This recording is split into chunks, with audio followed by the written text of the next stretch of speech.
it out. That's so funny. Kara. Okay, so what's in the news? Oh, Yes. I almost because I knew that I was died. gonna. Oh yeah, she almost died. Okay. You almost It died? was my first time driving in the snow, and I almost hit a car because I turned my wheel and I lost control. You've never practiced I driving mean, in the snow? I did, but it was like I haven't done it in like a year, obviously. So like it was just kind of my first real time on my own driving.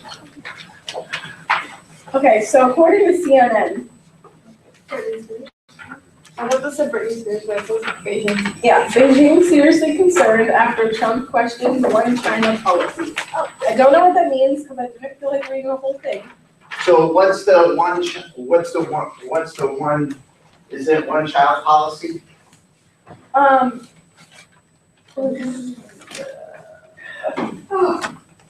It's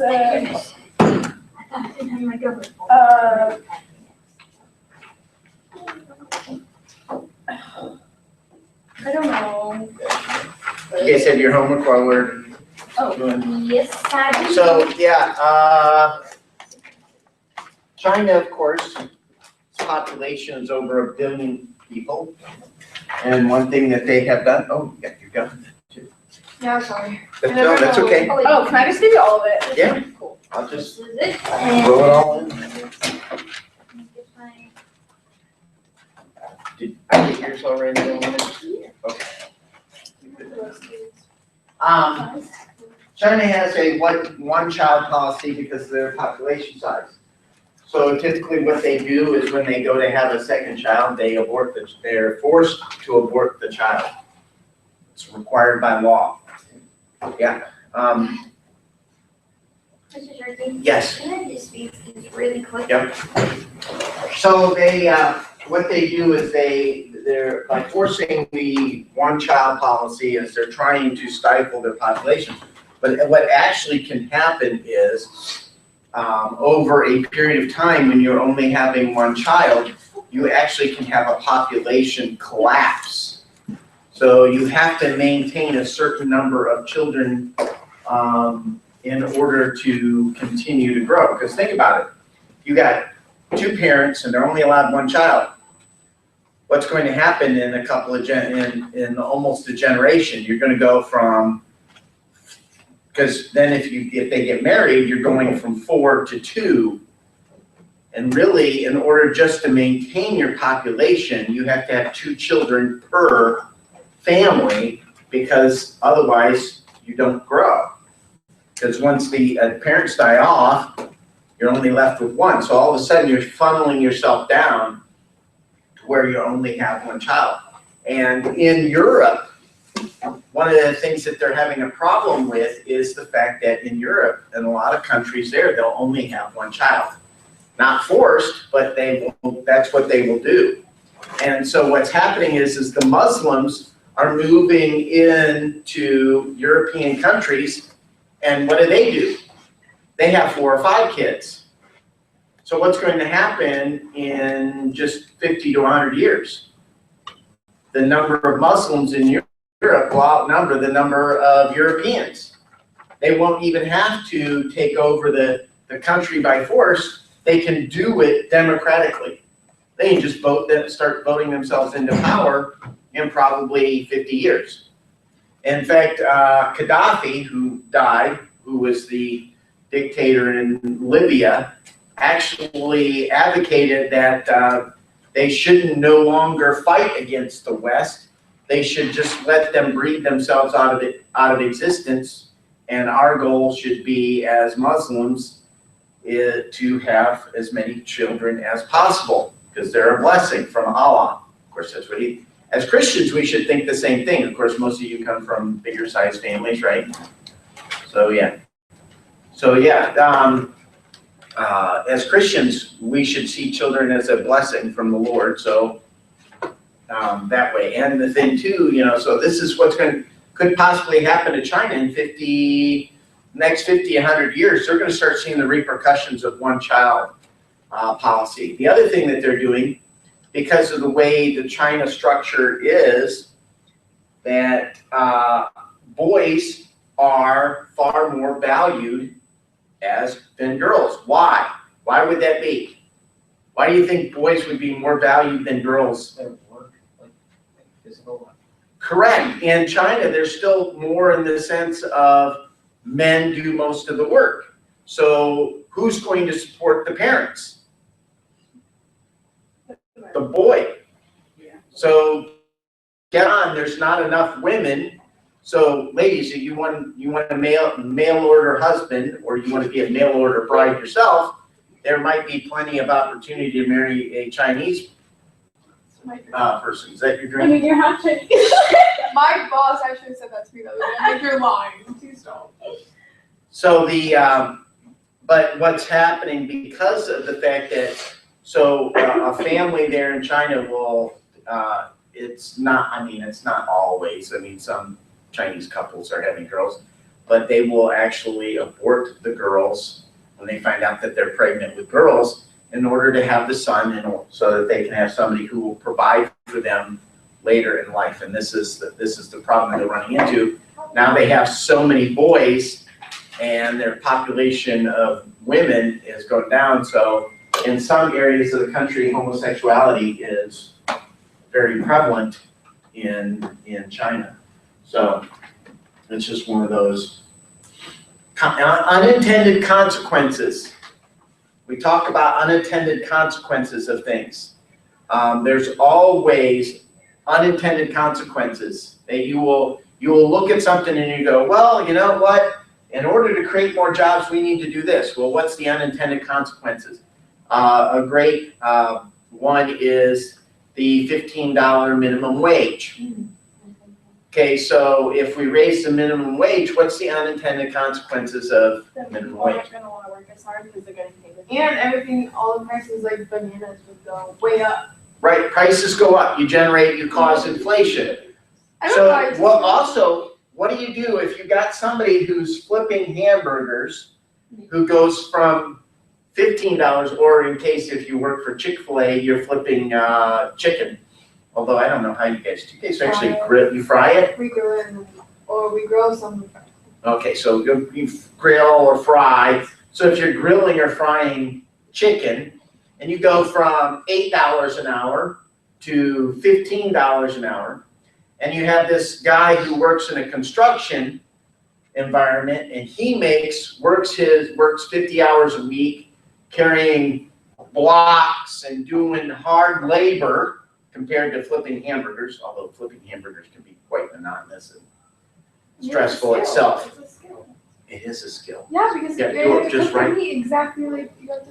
I do that all the time. Okay, well you're. Yeah, I can do that at home. Exactly. Wow. So, see, and it doesn't take much skill. If Devin could do it, it's. Oh, I'm I'm just kidding. But that's the thing. What does the skill level require? So what are you going to do with somebody who's making $15 an hour as a construction laborer? Are they all of a sudden going to get bumped up in pay? Probably not. Right. So this is an issue that you really have to look at and wonder, how we're going to. Well, I feel like the Handle. quality of stuff would go down too, because if you're getting paid, if The you're sandwiches getting, would be like $8. well, yeah, if you're getting paid a ton of money, no matter what, because that's minimum wage, you could do a crappy job. Yep. And it wouldn't matter because you're getting paid that much. I mean, Right. you could get fired, but I mean. It still has the stigma of you're making minimum wage. Right. You're going, wait, why should I work hard? I'm only making minimum wage. Yeah. So there is that idea of stigma. I just got bumped up to 9. Ooh, nice job.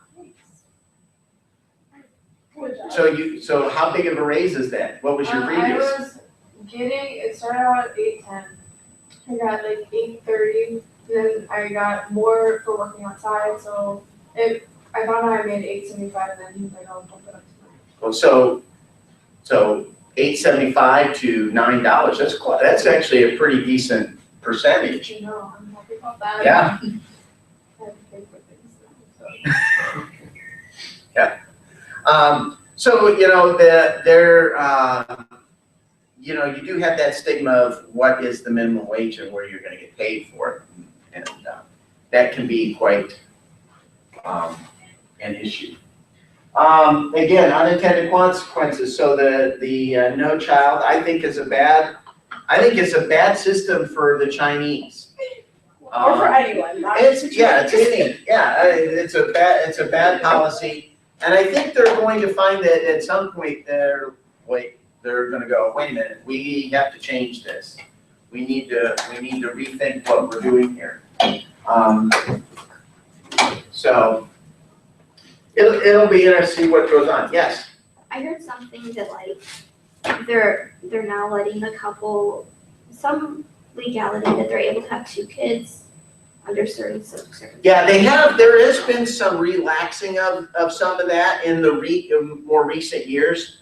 I think they've come to realize that they can't have one child, that it will cause some problems in, again, like what we mentioned with the growth of the country. And so they have been relaxing some of that and giving special permission to people to do.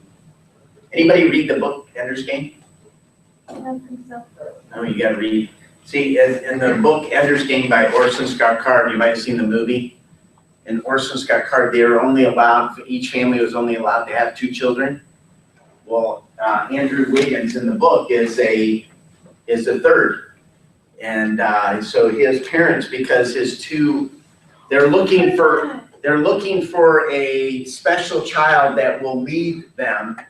And his older brother and his older sister were 2 very intelligent, very strong leaders, but failed in their test to become the ultimate leader. Isn't that the movie that Harrison Ford? Yes. Yeah. Yeah. I didn't look at that. Yeah, the book is much, much better. There's a whole series of it. And Ender's Game, Orson Scott Card, who's actually a Christian, who, I don't know if you guys knew this, that actually the homosexual activists tried to boycott because Orson Scott Card is not in favor of same-sex marriage.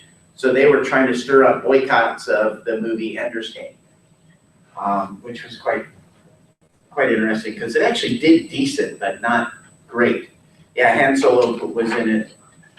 I'm so excited for the new Star Wars. Yeah, Rogue One this Rogue One. Saturday or Friday. So excited I'm going. Yeah, I got my the guy I work with, Micah. He's taking the day off to go watch that movie. So. Anything else in the news?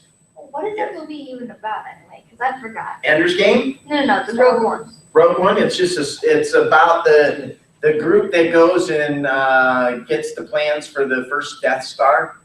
You know, the original Star Wars, which. Is it between the 3rd and 4th? Like, what? Yeah. Yes. Assassination of the Yeah. It's like the whole process. I feel like it's either gonna be super good or it's The not. last one was because- really good to me. I like that one. We I saw this watched. for a lot. We Like, watched the yeah. one So last. it's either gonna be super good or it's The just gonna be Hobbit's like, pretty good. Hobbit's good and pretty good. Yeah. yeah. I know. Yeah, it'll depend. I don't want to waste money to go see it Friday either, so I'm gonna wait till Tuesday when it's back. I'm literally just gonna wait till it comes out and then be Let's like, go hey, get it. brothers, I'll go probably, buy I'll it. probably watch it in 6 months. Just right. Yeah. I'll watch our one trailer. Same. Yeah. Cause I'm gonna see what other people think of it because like if it's gonna be super great, cool, I'll watch it. If What it's terrible, You I'm not can't really spending trust money. other people's opinions. What bothers me always with the movies is the hype. Yeah, The hype around it, the build up, oh, this is gonna be the greatest movie ever, and then it turns out to be not so good. Yeah. But of course, there's a new trailer out for Guardians of the Galaxy. oh my gosh, And that looks pretty funny. it's gonna be hilarious. It has Chris Pratt, they can't Yeah. get funnier than that. No, oh yeah, he's. Oh, Did you guys see him in Jurassic World? Yes, he was so Yes. okay. It was so weird watching him be like super cool and then going and watching Guardians of the Galaxy. It was really- Whoa. No, the movie. Yeah. I think. No. I think. I think. Did he do the voice? He might have done the voice of one of them, but Yes. it's I'm something looking that. at So yeah, yeah, that should be a good movie too. Okay, so a couple of things that I saw that was in the news that was interesting. CNN Stetler's Trump to win a national emergency. So again, the Democrats continue to, oh my goodness, we're all gonna die. We're talking about a candidate who's lost in a historic way in terms of the popular vote, but clearly won the Electoral College.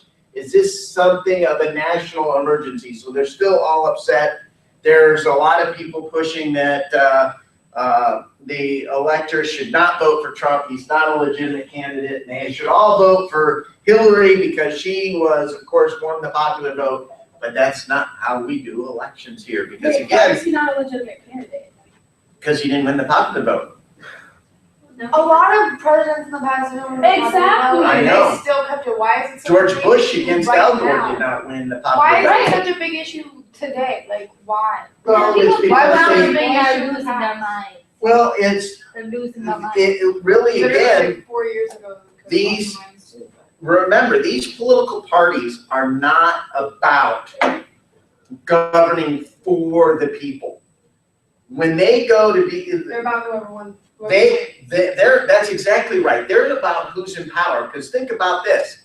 They control almost $3 trillion of spending every year. $3 trillion, so they get to pick who wins and loses in different things. That's a lot of power. And also, it means a lot of campaign money coming back to them when they can pick who has what power. So guess what? They go to, I'm a political candidate. Hey, Devin, how would you like to get that contract for that job? You know, the big $100 billion new road construction plan. Oh, I'd love to get that job. Oh, gee, contribute a little bit of that back to my campaign fund. Sure, we can do that. Guess what? Just write into a bill that, hey, we're gonna give tax breaks to this guy so he can win that bid for that contract. Again, that's what we would call crony capitalism in some sense. So that's the thing that why these political parties are more interested in winning and less. Even the Republicans, they wouldn't care. Popular vote, okay, popular vote's going to win. It makes running elections a lot easier. I go to New York, Chicago, San Francisco, LA, a couple of the big cities in Texas, Philadelphia. Now, wouldn't even bother with Cleveland, Columbus, or Cincinnati because, you know, they're going to vote one way or the other anyway. So I'm only going to hit and target the bigger states. So again, that's why we're seeing really why the Electoral College is really actually important and not why we should get rid of it. But you're going to continue to see these idiots talk about this is why we need to get rid of it. You know, Donald Trump really did come out of nowhere. He did. He was just a big billionaire who comes out and decides to run for president. And chances are, like, the unseen realm is not on Trump's side. Mm-hmm. Hillary is probably involved with the Illuminati, Satanist organizations, and who knows what else. Well, I don't worry about necessarily any of those conspiracy groups. There's a lot of things that can be talked about in those. But yeah, there's some really good videos online. I can send you some links to some of the things that I've seen on some of the conspiracy groups. I tend to try to lean towards electing the right people, and if you do that, you don't have to worry about those groups that supposedly run the government. So again, I do not have firsthand knowledge of stuff like that. So if I don't have firsthand knowledge, and I've never met anybody who was in the Illuminati, so I can't say. But there's always talk of the secret societies.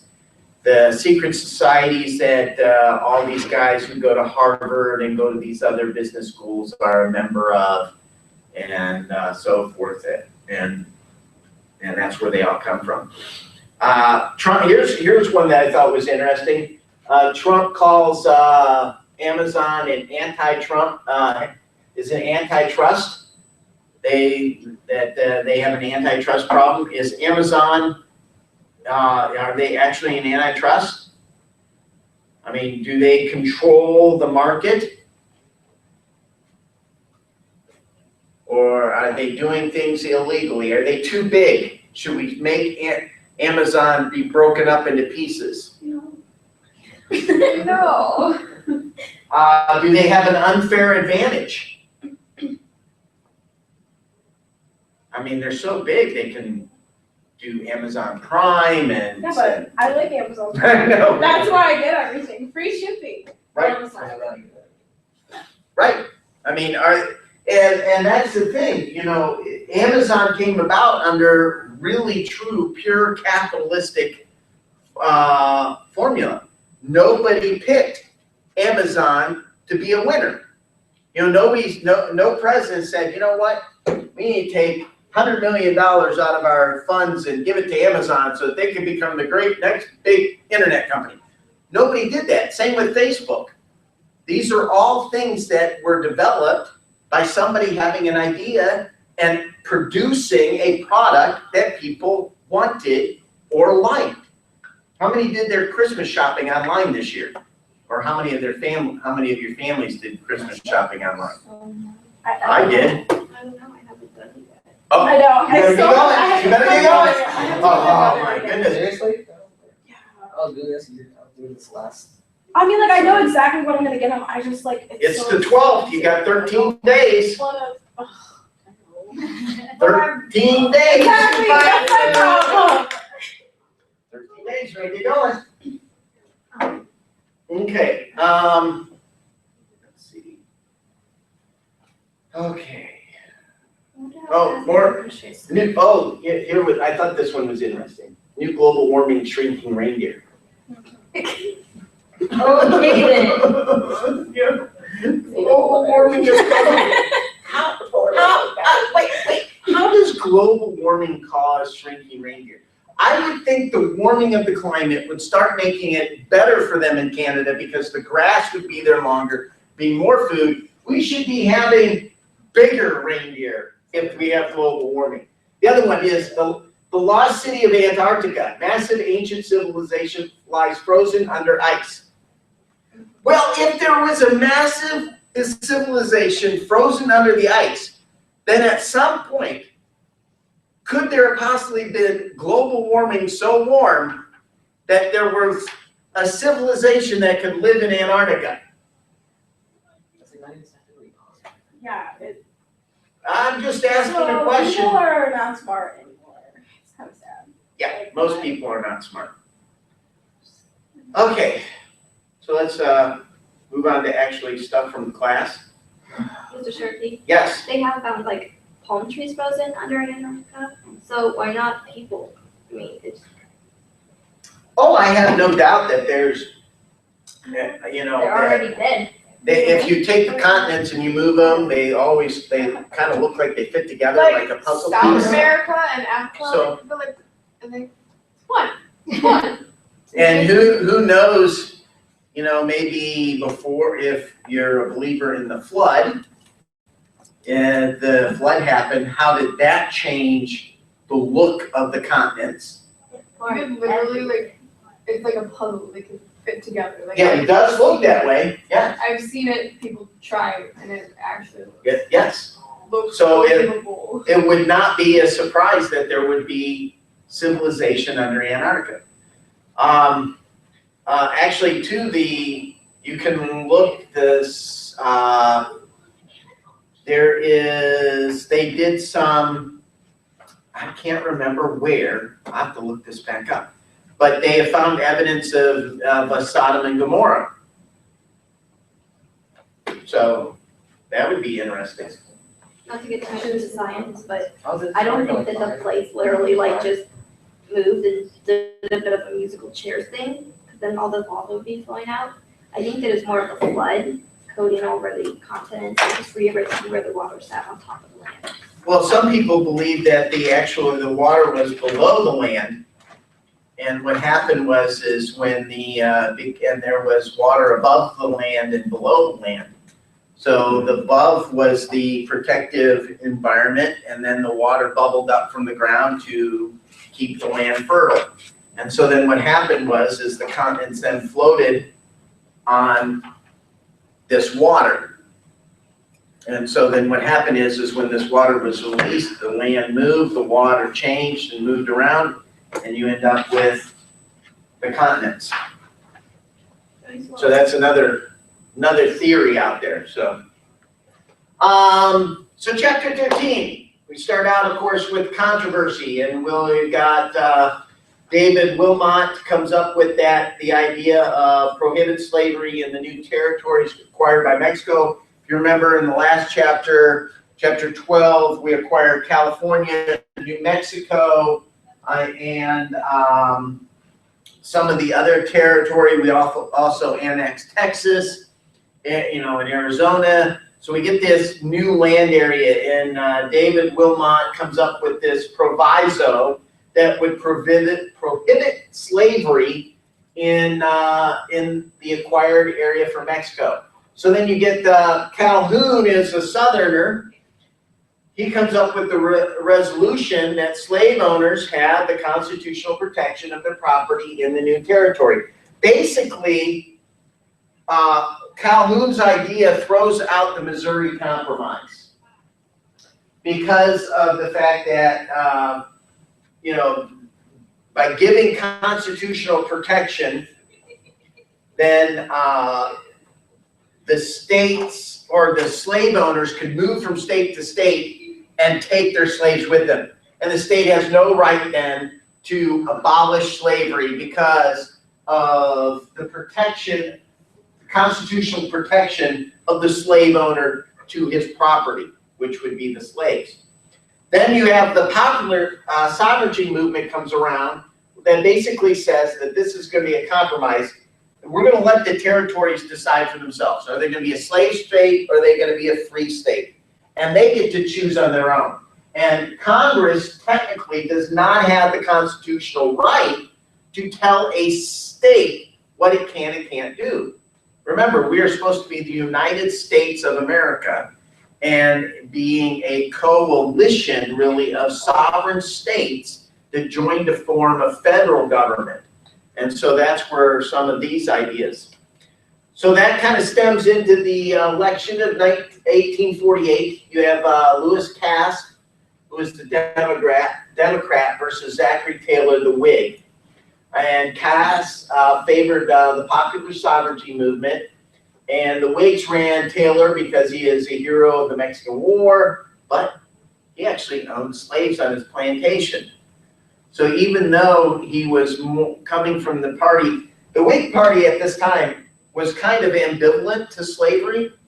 They didn't want to, they thought, oh, we can't talk about that. Kind of sounds familiar, like the Republican Party is, oh, we got to stop talking about these issues like gay marriage, and we got to stop talking about abortion because those are divisive issues, and if we need to be the party of inclusion. So kind of sounds familiar to what the Whigs are doing back at during that time. So you also, what happens though is you have a third party, the Free Soilers.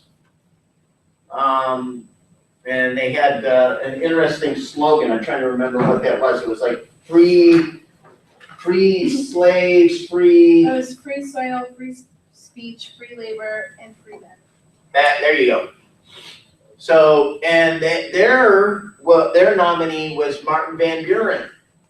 And Van Buren ends up siphoning off the votes from Cass, especially in states like New York. And so Zach Taylor wins in actually a close election when you look at also the total votes. I think he only had like 47%. Van Buren ends up getting 10% of the vote. So some people would say, Van Buren actually caused Cass to lose the election. So he wins that. But then, of course, in 1850, he dies of food poisoning, and Millard Fillmore becomes president. One of the things that they didn't talk a lot about in the book, though, is the election of 1852. In 1852, the Whigs decide not to run Millard Fillmore for re-election after he becomes president. After Taylor dies, he becomes president, but they decide they don't want him to run, so they run Winfield Scott and Franklin Pierce against him, and Pierce destroys him.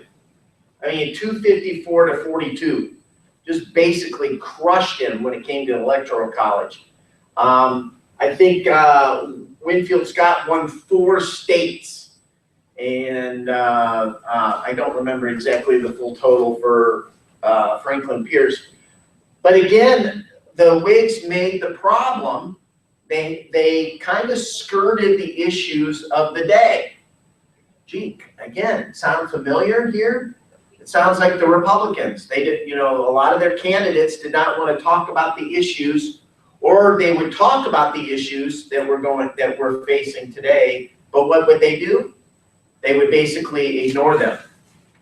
So, and then what happens in the 1849 is, of course, the American settlement of California, and you have the gold rush. I found this story interesting of the guy whose property, he had 50,000 acres in California, and they found gold on his property, so he's kind of like the guy who starts the gold rush, but then never made a dime off of any of it. He ends up dying broke back in Pennsylvania. You think, wow, 50,000 acres. So also the South did not want to allow California to enter the country as a state, because the push was to allow both, because of the gold rush, they pushed to have California interstatehood and not go through the territorial process. So they wanted to go right into California becoming a state. So California would jump right into being a state, come in as a free state, and write their own constitution. Same thing with New Mexico. This, again, angers the South. The South is not happy. So the South continues to get blow after blow. They're dealing with this whole, the slavery versus the anti-slavery movement. And you end up with California and New Mexico. So you could start seeing that, you know, some people teach that, oh, the South seceded because of Lincoln being elected president. No, Lincoln was kind of the last straw for the South, for many in the South. This has been building up for years. This is not something new. The whole slavery notion has been going on since the founding of the country, with the 3/5 compromise and the Missouri Compromise. So there's this huge argument that's constantly going on about slavery. In fact, you end up with the Compromise of 1850. So you get California was admitted as a free state. Slave trade was abolished, well, the sale of slaves in the District of Columbia. You have federally enforced Fugitive Slave Act.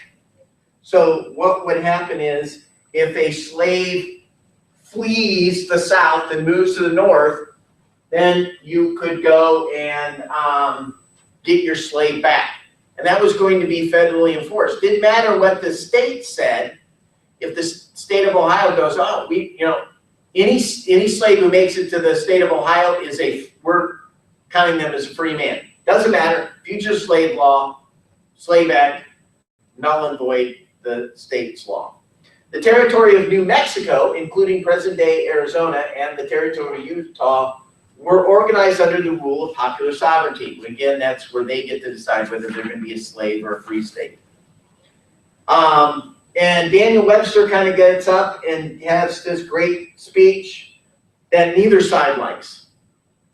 In fact, he's made fun of by the anti-slaveries, the abolitionists, and the slave owners, because he takes to task both sides of this argument, both extremes, and said, listen, we need to preserve the Union. It doesn't matter. This issue will solve itself. We need to calm down and relax about it. Didn't go over very well with the speech by Daniel Webster. You have Stephen Douglas in the Kansas-Nebraska Act. So really, Douglas is trying to win popularity because he wanted this transcontinental railroad. So he passed the Nebraska, the Kansas-Nebraska Act. You have your book open. What's it say about the Kansas-Nebraska Act? You got it there? The Illinois senator proposed organizing two territories from the region, the Kansas Territory west of Missouri and the Nebraska Territory west of Iowa. To settle the slavery issue, Douglas returned to the idea of popular sovereignty. Each territory would decide the status of slavery for itself. To make popular sovereignty work and to please Southern congressmen, the act repealed the provision of the Missouri Compromise that banned slavery north of 36 degrees and 30 degrees latitude. Yeah, so Douglas wasn't very popular in this view. That picture's a lot clearer on my computer compared to the screen there. I'm just noticing something, sorry. So out of a lot of this, you end up with the rise of the Republicans. You end up with the Whig Party collapses, the Know-Nothings. I love that party, that name of that party. In college, we came up with, a bunch of us who weren't in fraternities, we came up with our, fraternity names are like Phi, Kappa, Alpha, and stuff like that. Ours was going to be Sigma Phi Nothing. That was the idea for our little mini fraternity group. So you end up with the Republicans rising out of this. So at the election of 1856, you get James Buchanan, and he is, of course, the Democrat, and John Fremont, the Republican. But here's the problem. Again, the Republicans follow suit of what the Whigs were, and they really don't address the slavery issue again in 56. And so what happens? Buchanan wins. And this leads us, of course, to more conflict. You have John Brown and the fanatic abolitionists. What is John Brown's connection here to Akron? You may know. Well, some things are brown. Nope. That's wrong. I'm kidding. It's a good guess, though. The Browns are named after Paul Brown, the first coach of the Cleveland Browns. They used to be the Spiders. Ew. Doesn't say anything about Ohio. Yes, they don't say anything about Ohio. It's just something you have to do. There is actually a house called the John Brown House. It's near the Perkins Mansion here. Really? Yep. Oh. And because John Brown lived here, it is actually a museum. You can actually tour it. And because Ohio has some huge connections to the abolitionist movement. Ohio was not a fan of slavery. So we have a rich heritage here in this state of being to stand up for rights and stand up for doing the right thing too. Although I'd have to say John Brown was kind of a fanatic. Of course, he's got the Potawatomi massacre. Say that real fast. Is that supposed to be the picture? Yeah, that's one of the propaganda pictures of John Brown. Yeah. And of course, this is Justice Taney, and this is Dred Scott. And yeah, that's not Abraham Lincoln or Doug.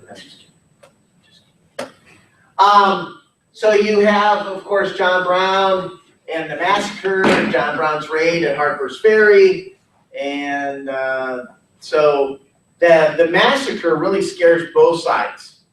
To me, I would equate John Brown's movement in the slavery to the people who are pro-life that go kill abortion doctors. It's a little bit too much to the extreme. You can understand where they're going with it, but that's not what we're supposed to do. Yes? So if the one guy in the bottom corner, Dred Scott? yeah, his name slipped my mind for a moment. If he was a slave just trying to get his freedom, how did he get the money for those fancy clothes? Probably when he was on trial, there were people in the North who were sending money to help him win his trial. a lot of times you would have people who would come out that would support things like that and take care of people to help win their cases. They would see this guy as a slave that they want to make free, so they would send money to help support him and pay for his lawyer fees and pay for everything that would need be, so that he wouldn't have to pay for it himself. Because of course there was the whole abolitionist movement behind him. I'm drawing a blank on the name of the movie that's about the slave ship. I'll have to, it'll come to me probably tomorrow or later today. But there's always been these cases and philanthropists trying to help them out. So of course you have Chief Justice Taney and the Dred Scott decision. We talk about even today, we look at the Supreme Court and we go, wow, the Supreme Court is this huge, great body. And, they're supposed to be the wisest and the best of us, and their decisions are so perfect. No, they're not. They're human beings. And in some cases, they make the wrong decision. The decision on Obamacare, clearly the wrong decision. To make sure that was legal based on constitutional muster, they should have declared Obamacare unconstitutional, sent it back to the government, and had it redone. But Chief Justice John Roberts kind of changed his mind and voted the other way. I think that one will go down as probably another one of the great blunders of the Supreme Court. One of the big ones is, of course, this Dred Scott decision. Another one, of course, Roe v. Wade. As Christians, we look at Roe v. Wade and go, what were they thinking? What do you mean right to privacy? It's not in the Constitution. So you got this whole idea. In fact, what was you guys remember anything from here? What was some of the decisions of this from the Dred Scott? What did he say? That if a slave is if an owner takes a slave from a slave state into a free state, then the slave is not free. Right. He even goes on, the premise here is that a slave was not a citizen and had no right to even sue. So Dred Scott here did not even have the right to sue for his freedom, because he's not a citizen. Therefore, he's not protected under the Constitution. We kind of talk about that some today with illegals. An illegal comes in and he's not a citizen of the United States. Therefore, he should not be afforded the constitutional protection of the United States because they're not a citizen. Citizenship has its requirements. Some justices carried the matter further, with Taney's view being the most extreme. According to Chief Justice, the Constitution did not recognize slaves or free blacks as citizens. So he even takes it even to the next step and says, don't care if you're free black, you're no longer a citizen. Even as a free black. Blacks, in Taney's words, had no rights which the white man was bound to respect. Taney then went on to examine the Missouri Compromise, which he ruled unconstitutional. So basically, Taney says that the restriction of slavery not being of any state above that around 40th parallel, that is no longer allowed. Unconstitutional, it's no longer in service. So Taney here was quite the pro-slavery guy. And in our terms today, we definitely would call this guy a bigot. I mean, because of his views on blacks. Now think about this though. When does when is the whole movement for Darwin and the evolutionary movement take place? Doesn't start till 1850, but yet we're already starting to view slaves and blacks as secondary citizens. This is not something that's new. It's not something that also comes out of evolution. Sometimes we look and go, oh, well, evolution caused this. No, not necessarily. Out of a lot of this comes is just the human view of superiority. We view ourselves because we're enlightened, we're smarter than this person, or we're smarter than that race. Therefore, we can look at this race and go, less than human. They're not the same. And of course, evolution helps us justify that a little bit, but in this case, it's not something that is new to the system. It's something that's always been going on. And then, of course, you have the rise of Abraham Lincoln and the Lincoln-Douglas debates. Of course, if you guys know the story of Lincoln, he was, of course, a failure in several of his elections, and finally won his election. If you go to the Capitol, you will actually find a plaque of where, when Abraham Lincoln was a representative, where he sat, where his desk was. You can actually stand in the same spot where he was when he was in Congress. So the big thing you have is of course, this is leading up to the election of 1860. So again, slavery and this whole division between the South and the North has continued to build. And the election of Lincoln is what is kind of the last straw. Because Lincoln was such a anti-slavery person. Now, he didn't run on a platform that necessarily he's going to abolish slavery, but that he was going to, there was a thought that he was going to do that. Let's see. I think they actually say that Douglas won a close election and returned to the Senate, although Lincoln lost and had to gain national audience for his views. 2 years later, Lincoln would win a greater prize. So, of course, he wins the election of 1860. A lot of that, of course, had to do with the fact that the Democrats were divided.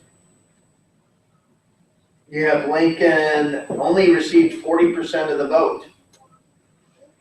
Got 59% of electors. That's not fair. He got 40% of the vote, but he gets 59% of the electors. So, of course, so the election results triggered disunion. Leaders in the Deep South had promised that if Lincoln won, they would not submit themselves to what they considered a hostile, strictly Northern party. They would secede, leave the Union. And so South Carolina led the way in December 20th, 1860 by unanimously approving an ordinance of secession. It was the South Carolina's Declaration of Independence. By February, Georgia and all the Gulf states from Florida to Texas had joined.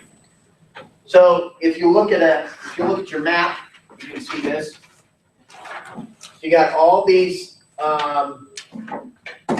states. If you remember, early on under Jackson, remember, South Carolina threatened to secede from the Union back in under Andrew Jackson. Who leads the charge to separate from the Union? South Carolina. So what happens is you end up with what they call the Lower South secession. So then after that, what is the Upper South secession? Who's involved in that?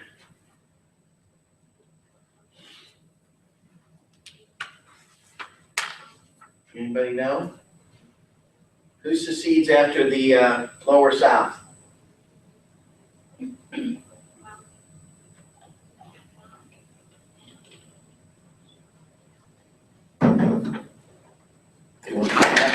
see a good picture. Virginia was one of them, right? Yeah, Virginia, Kentucky, and Tennessee.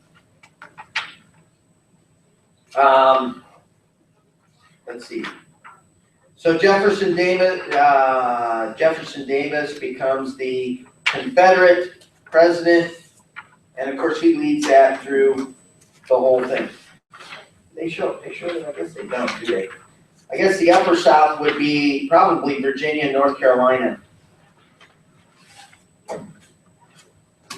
Trying to see, they don't really give you a good map of the D-Day. Okay, well, we'll get more into that when we start looking at the actual battles. Of course, the first fire happens at Fort Sumter. It's, of course, a strategic mouth of the, if you look at your map, it's an important spot right here. It controls that whole Bay area coming up in here into Washington, D.C. and Maryland. So if you can control Fort Sumter, you can control all along Virginia's coast, which was an important part. One of the things that, of course, when Lincoln decides that he's not going to stand for this, that we're going to preserve the Union, he's going to send troops. Many of the other slave states are like, listen, we're not going to have some dictator from Washington tell us what we can and can't do. So they secede from the Union as well, which brings, of course, Virginia into it. And, of course, that's where many of the great generals are from that lead the South. The South fought with far less men and but had far superior generals. In fact, actually, I think what did in the South was when Stonewall Jackson was killed by his own people, his own troops. He was coming back and they thought he was a Union. They fired at him and shot him and he died shortly thereafter. So, huh? They had to start the Civil War on April 12th? Yep. That is so wrong. I feel like my birthday is cursed. It is. Hillary now, she's running for president. FDR died, Civil War started. Can't pick your birthday unless you're a C-section. Then your parents pick the birthday. Oh, Yes. Just looking at the end. Okay, so we got like 3 minutes left to go in class, actually 2 minutes. So I wanted you guys to be thinking over the break about your NHD project, National History Day Can project. I be dead that whole time? And then just. What is that? I don't know what it is yet. I'll send you guys the note. I'm gonna do one of my favorite people I want to learn about. Let's Ben do Franklin. Ellie and them in, they just got this. I don't want to do anything. Let's do a group. So, How about all of us do a project together? Yes, we're just all of us. against Yeah, Alex. yeah, Just against Alex. No, with Alex. Dude, we you all don't have understand. one thing. He'll procrastinate and Oh, not do his okay. part till the day before. So, I'll bet. let's, so what we need to do is, I need to know what your topic is. The project itself is not due January 23rd. Oh, Okay, so don't get your, I was like, yeah, that's right, thank you. I just need to know what your topic's going to be. So you've got really 6 weeks here to figure out what you're gonna do. Is that what it says NHDD part 1? That's the part Yes, 1. this is part 1. So if you're gonna do a group project, I need to know who's gonna be on your team. just So- that's the whole class.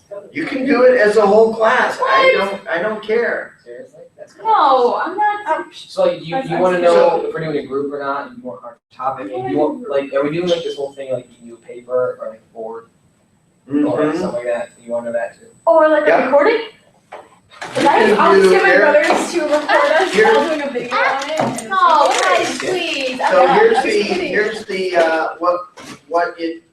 so they should be telling us what the topic is. No, what was that? They should not.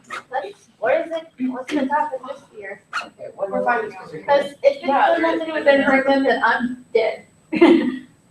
Okay, so here's the annual theme. Oh, it doesn't say. Doesn't. Learn about this year's theme. Why don't they just have you? Taking a stand in history. Oh, that's all. So that's going to be what it is. So just what, this is perfect. Let's talk about activism. Like, it's really kind of what it is. I, I'm sorry, what if I just got my brothers to like Just start a count. video? Can I do that? My brothers are like Well, the- here's the different I'll just things be that like, you can, on the couch. you can do. So if we go to students, student resources. guys, please, I really don't want to do it in the whole class, because We're you not, guys we're won't handle not it gonna properly. Well, you don't have to do it as a whole class. I want to do it with the Um, We might have fun. And there are things like, He's so funny. hey, now, the thing is, you guys do not have to enter this in the history. Oh, yeah, I don't have that. You don't I have really to want to. enter it in the National History Day contest. The object here is to actually learn how to do a research project, which includes coming up with what are, what is, how to do the research, what are primary sources, what are secondary sources, those kinds of things, which all of you should have done something before with like world history and so forth. So this is just going to step it up to another level. There's different things that you can do. I've had people do websites. I've had people do I papers. think Mary Kate did a website. Yeah, I think Mary Kate did do a website. She did a great. I've had people do boards. I've had people do documentary videos. So actually, we had somebody who did a website. We had a team that did a website. We had a team that did. We've had 2 teams that have done websites that have gone on to actually the nationals if they've entered the contest. We had a video. Sundown Towns actually went all the way to nationals as well, and that was done by my son and another young man by the name of Boyer. Why am I drawing a blank on his first? Oh, I was like, that's his first name. No, that's his last We should name. hit that. But what is the topic you need to I'm so confused. So taking a stand, what they're doing is look at areas where people have taken a stand. Somebody wanted to do John Brown, that he would have taken a stand against slavery. Inventing something count? But like, what are we supposed to do? No, unless you can make it fit. Yeah, what was your I'm question? so confused by the whole. Taking a stand, okay, so. Women's suffrage is probably gonna be the biggest But like, topic of what debate. do we do with that? You go and you look at it and say, okay, taking a stand, how women have taken a stand in history. Or women's suffrage, taking a stand in history for the rights of women. You could do Roe v. Wade, and you could take the other side and say anti or pro-life, taking a stand for the life of a child. So you could do, and basically then what you do is you look at history and you go, okay, who started for women's movement? Who started the women's suffrage movement? Where did this come from? How did it evolve? Who got involved in it? How long did it take? The abolitionist movement, how did that start? Who was the founder of it? You could even do one, if you wanted to do a more in-depth biography, you could do John Quincy Jr. How John Quincy Adams, I'm sorry, John Quincy Adams, I don't know why it's thinking Jr. John Quincy Adams did, constantly took a stand against slavery, even after leaving being president and goes back to Congress, and for all these years, he, is a force in the House for taking the stand against slavery. In fact, he was so hated by the pro-slavery people. So that would be a good topic. Yes. do you think I would be murdered on the spot if I did South Carolina because it took a stand for states' rights? Well, I think it would give another perspective on it. I mean, it depends on what your thesis would be. And, you'd have to back that up in history. Are they taking a stand based on states' rights, or are they taking a stand more just because they want to be pro-slavery? So you would need to know that. You could do that and say, South Carolina taking a stand for states' rights, question mark. And, come to the conclusion whether their motive was states' rights or whether their motive was really financial gain for them because they were making so much money off of cotton and using slavery in the textile industry. So this is a secular organization. Yes, National History Day is a secular organization. They are not a Christian group. But one year we had a group that did Woodrow Wilson, and the fact that Woodrow Wilson was actually a racist. Well, one of the judges that was in their thing was a huge Woodrow Wilson fan. And they end up, 4 out of the 5 judges wanted them to go on to the national. And this 5th judge said, nope, vetoed them out because she was a pro-Wilson fan, and so they didn't make it. In fact, one of the other judges came up to him and said, listen, you guys should have won. You're far better than anybody else up there, but this judge just kiboshed you because she didn't like your topic. That happens. It's part of being a Christian, being countercultural. Any other questions? Okay, so be thinking about it over break. You don't have to come up with a topic right away. We'll talk about it some more when we get back. Okay? Anything else? Okay, we'll see you guys later. Thanks. See you guys. Oh my goodness, this project sounds so fun. What am I gonna do? I really, really, really, really wanna do Ben Franklin, really bad. I just,